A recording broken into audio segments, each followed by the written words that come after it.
Hey you guys, welcome back to my channel. It's been a little bit since I provided a market update, so that's what I'm going to provide to you today. Just give you a little bit of insight what's happening, give you some numbers, a quick video. If you have friends or family that are moving to the Central Texas area, please be sure to share my information with them. Or if you're moving to the Central Texas area, if you're PCSing to Fort Hood, please follow me on social media, comment down below. Grab my attention somewhere and I can be sure to help you, provide you with some data, or just if you just want to know like what's a good church or what's a good place to eat, I can provide that too, not just real estate. So let's get started.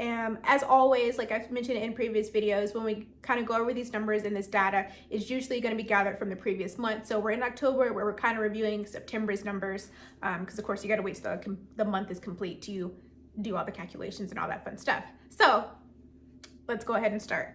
So for the month of September, a total of 625 homes were sold. As normal, I always kind of have my notes down below, so that's what I'm referencing. Now, the median sold price is $235,000. I know that's still way lower than a lot of places, but you're still kind of seeing that increase in the area. We are kind of going towards the holidays, so I say it's gonna like slow down a tiny bit, but honestly, like nice homes, they're still going like in a weekend. Even if they come back on market, they're back under contract like the next day. So it's still very competitive. It's still very much a seller's market here. So I don't want to give any false information or false hope and say like, oh, it's super smooth or it's better. We have seen changes. I've seen more changes more so in Austin, especially like the bigger homes. I've seen more builders kind of have, less of like the bidding wars, or they're, promoting it longer. Like, hey, we didn't get as many applicants or as many, contracts, please still submit one. So I've kind of seen a slight change, but it's still very much a seller's market. Like I said, I think there's a break once you kind of hit a certain number, so those bigger homes are sitting a little bit longer, or they may have a little bit more to offer it in that category. But just kind of like the average home, it's still very much competitive out here. And we'll see what quarter 1 of next year brings, just the way that it's going. I think there will be a balance as far as some of the supply and as far as builders kind of catching up slowly, but I don't think there'll be like any sort of decline or like bubble bursting or anything like that. So first, I know there's been some people that are waiting on that. I don't have a magic, a crystal ball, but I don't believe there's some sort of crash or something like that coming. There will be a balancing, but it's still going to take a little bit more time. But it's still very much a seller's market at this current moment. So anyway, back to what I was previously talking about. Days on market is averaging 20, so we're a little under 3 weeks, barely, and that's really, that's considering all homes. Like I said before, if it's still a nice home, if it's a popular home, those are still going much quicker. A week, maybe 2 weeks, but some of the homes that I've been touring with a particular buyer, in a very popular neighborhood, a nice home, it's still going 2 or 3 days. I've seen multiple offers same day, even up in Austin. It's really like that price point. Once you kind of have to break a certain price point to really start to see them sit on the market just a few more days. But anyway, so sales price versus list price.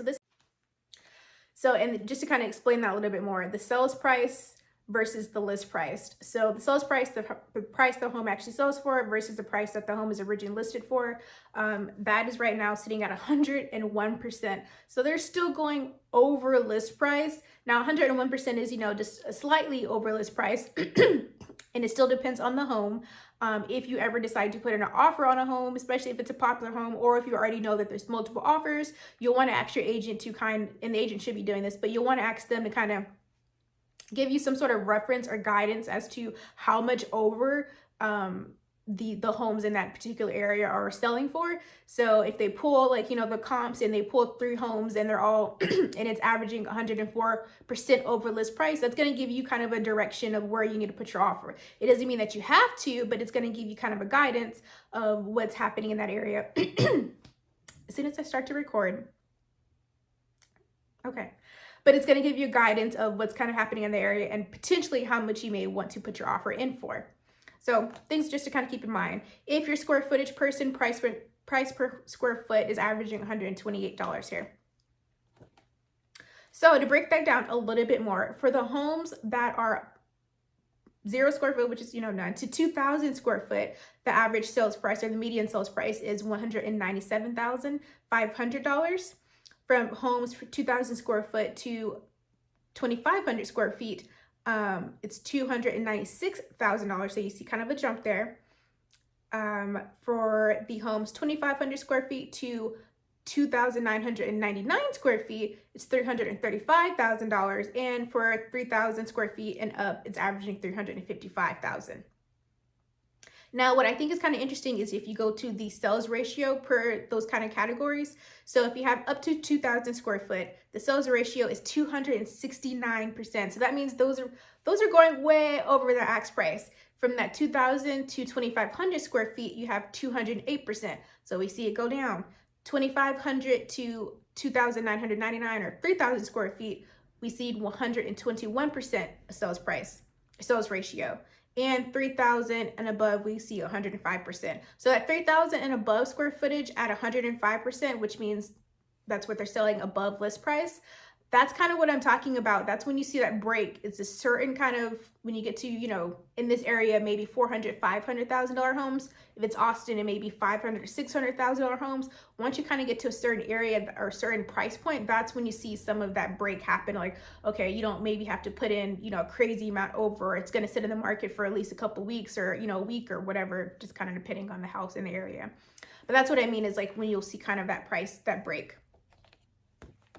But overall, 625 sold in the area this for the review of October.